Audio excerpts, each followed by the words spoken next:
داستانسرای فارسی تقدیم می‌کند. من لیلا هستم و این قصه یه زندگیه که هیچ وقت شبیه رؤیاهای دخترونه نشد. البته اینم بگم که من هیچ وقت از کارام پشیمون نیستم. من 18 سالم بود وقتی رضا با اون کت شلوار اتو خورده و قیافه موجه اومد خواستگاری. مادرم گفت ببین چه مردی، سرش به کار خودشه، آینده تضمینه. بابام گفت کارمند با حقوق خوب، خوشبختی دیگه چی میخوای؟ من فقط لبخند زدم چون فکر میکردم وقتی یکی میاد خواستگاریت یعنی دوستت داره، یعنی قراره کنارت باشه. ولی رضا هیچ وقت کنارم نبود. از همون شب عقد وقتی دستم رو گرفت، نگرفت، کشید. مثل کسی که بخواد چیزی رو ببره، نه اینکه دستی رو لمس کنه. ماحصل یه سفر خشک و بیروح با لیست خرج‌هایی که باید کنترل می‌کردم و لبخندایی که باید جلو فامیلش تحویل می‌دادم. 2 ماه بعد من زنی بودم توی خونه‌ای که حتی بوی خودم رو هم نداشت. صبح‌ها با صدای غر زدنش بیدار می‌شدم، شب‌ها با صدای خورخورش می‌خوابیدم. تا یه روز نوید، برادر کوچکترش، یه بار اومده بود کمک رضا وسایل بیاره. رضا داد زد نوید، اون قابلمه رو بده به لیلا، بلد نیست وسایل رو درست جمع کنه. من خم شدم قابلمه رو بگیرم. نوید سرش رو کمی خم کرد، لبخند زد، گفت شما که همه چیز رو بلدین، فقط حیف. گفتم چی حیف؟ گفت هیچی و رفت. از همونجا یه چیزی شروع شد، چیزی که نمیخواستمش ولی بود. مثل سایه، مثل خوره، مثل حسی که هیچ کس به زبون نمیاره اما ته دلش میدونه هست. یه روز توی مهمونی وقتی رضا با پدرم حرف میزد، نوید از کنارم رد شد. فقط آرنجش خورد به دستم. من برگرفتگی بود یا ترس، نمیدونم. شب وقتی رضا خوابید 1000 تا سوال تو سرم چرخید. چرا نوید اینجور نگام میکنه؟ چرا من حسم اینه؟ مگه من زن رضا نیستم؟ مگه این همون زندگی نیست که باید باشه؟ ولی جواب هیچ وقت بله نبود.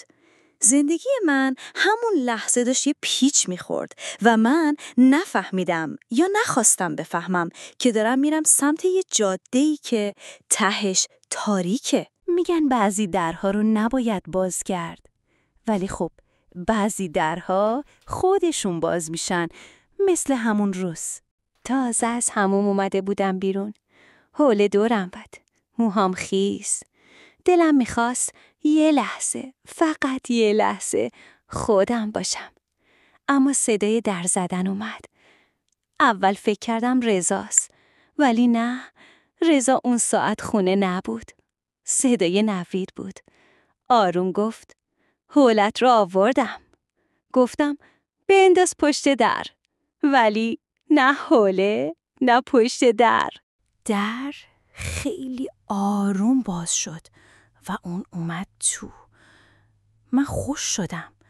نه داد زدم نه جیغ، فقط گفتم نوید داری چی کار میکنی؟ لبخند زد، گفت کاری نمی کنم، فقط اومدم یه چیزی بگم. تو قشنگی، خیلی قشنگتر از اون چیزی که خودت فکر میکنی. دستش نزدیک شونم.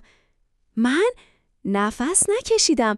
دلم میخواست بگم برو، ولی صدا از گلوم در نیومد. اون روز هیچ اتفاقی نیفتاد. فقط نوید نزدیک شد، کنار گوشم گفت راز قشنگتره وقتی 2 نفر توش باشن و رفت. اما از اون روز من دیگه لیلا نبودم. یا شاید همون لیلا بودم که همیشه منتظر یه بهونه بود. روز بعد خونمون مهمون داشت. رضا و نوید داشتن وسایل می بردن تو انباری. نوید صدام کرد. لیلا، یه لحظه کمکم کن. رفتم. انگار دستم لیز خورد، یا شاید نخواست نلغزه. دستش خورد به باسنم. گفتم مواظب باش. گفت همیشه. لبخند زد و رفت. بار سوم. من تو آشپزخونه، رضا تو حیاط. نوید اومد پشت سرم، نفسش پشت گردنم. فقط یه جمله گفت: رضا لیاقتت رو نداره. من لبخند زدم. نه به نوید، به خودم.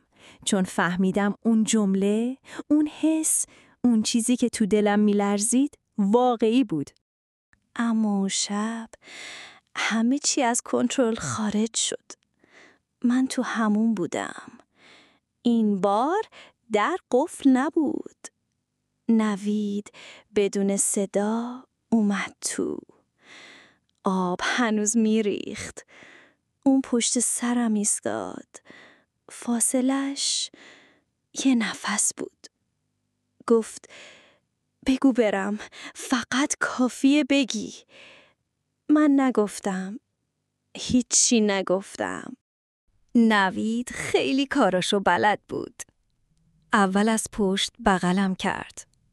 بعد دستشو آروم آروم آورد پایین. میتونستم اون پایینا یه چیزی حس کنم. با تمام وجود میخواستم این کارو انجام بدم. خودمو از عقب چسبوندم بهش و اون شب دیگه هیچ چیزی همون نشد. از فرداش نوید هر وقت دلش میخواست میومد. یه نگاه، یه لمس، یه در نیمه باز. من بازی رو بلد شده بودم. گاهی خودم یه نگاه میدادم، یه لبخند نصفه. گاهی کاری میکردم که رضا بره بیرون. من و نوید 2 آدم نبودیم. یه راز شده بودیم. رازی که تو هر نگاه، هر نفس داشت بزرگتر میشد تا جایی که دیگه نمیشد مخفیش کرد. اما من، کی گفته آدم همیشه از گناهش پشیمونه؟ 2 هفته بود یه حس عجیب داشتم.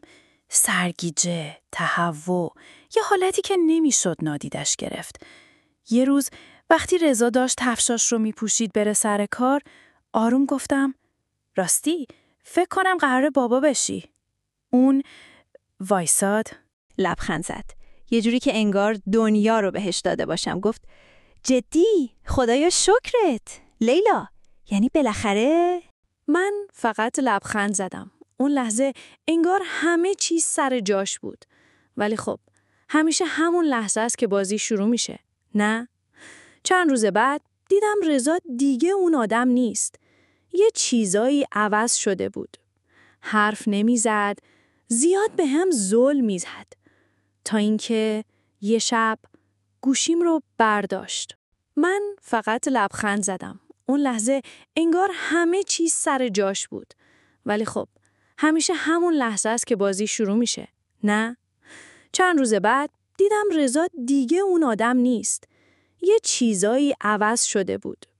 حرف نمیزد، زیاد به هم ظلم میزد. تا اینکه یه شب گوشیم رو برداشت. من میدونستم این روز میاد. براش آماده بودم. پیام‌هام، عکس جواب آزمایش، چت‌هام با نوید، همه جلوش باز شد. اون یخ کرد. گفت بچه مال نویده؟ من صاف تو چشماش نگاه کردم. گفتم خب تو فکر کردی چرا بعد 3 سال یهو بچه دار شدیم؟ صورتش دیدنی بود. یه مردی که تمام اعتماد به نفسش تو یه لحظه ریخت زمین. بعدش چی شد؟